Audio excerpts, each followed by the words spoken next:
Hello.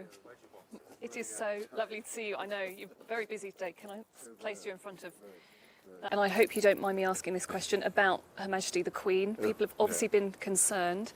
How is she? People have been concerned. Right, Sorry. Thank you very much. Thank you. Is she okay? We send our best wishes. Once you get to 95, it's not quite as easy as it used to be. Yeah. Thank you so much. It's bad enough at 73. I really appreciate your time. Thank you very much indeed.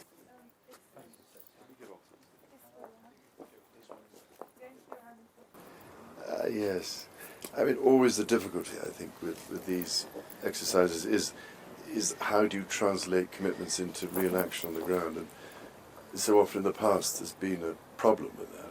Mm-hmm. But this time, trouble is we cannot go on mucking about any longer because the urgency, as I was trying to say, is so great, which is why I've been trying to develop this sustainable markets initiative with the private sector, which I've always believed holds the basic key to the solutions. But in order to expedite all this, we have to find, as I was trying to explain, the best ways to bring the public sector and the private sector together. So the private sector with all the trillions, which the governments haven't got, really, but the governments can do their bit, you see, I think, with things like first and second loss guarantees for risk, for currency risk, and for things like that, sovereign risks, which so many companies and investors find difficult to deal with in certain parts of the world if we're going to be able to speed up the transition. So it's putting these things together with the multilateral development banks, which is critical.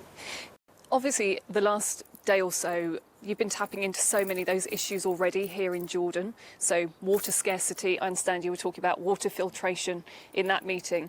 How much do visits like this spur you on, I suppose, to say, look, we have got to act, the time is now?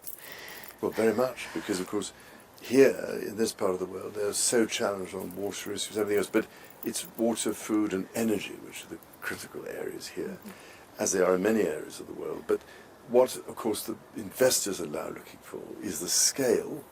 So what we're trying to do is look at how you can create the regional scale, so more countries together, providing real opportunities for the big investments, but not just in technology, of course, but in nature-based solutions.